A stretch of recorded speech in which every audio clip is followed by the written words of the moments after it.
এত ইলেকশনে ইঞ্জিনিয়ারিং জোর করে হারিয়ে দেওয়ার অনেক কষ্ট বুকে নিয়ে আমরা নির্বাচনের ফলাফলকে মেনে নিয়েছি কেন? আমরা দেশ পরিচালনায় জনগণের আকাঙ্ক্ষাকে পূরণ করতে চাই।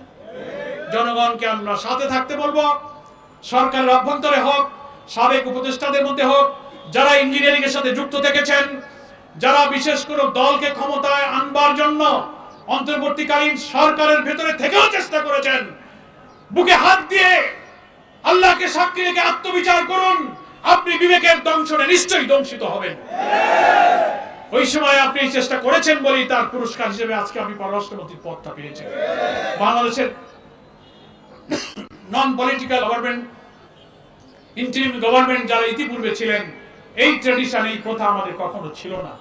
আপনি চট করে মেয়াদ শেষের অব্যবহিত পরেই আপনি মন্ত্রিত্বের পুরস্কার গ্রহণ করলেন, আর সরকারের মধ্যে থাকা লোকেরা আপনাকে পুরস্কার প্রদানও করল। এই মহব্বত, এই ভালোবাসা, এই প্রেমের মধ্যে নিশ্চয়ই কোনো রহস্য আছে। এই যে উভয় পক্ষের প্রেম এমনি এমনি হয় নাই।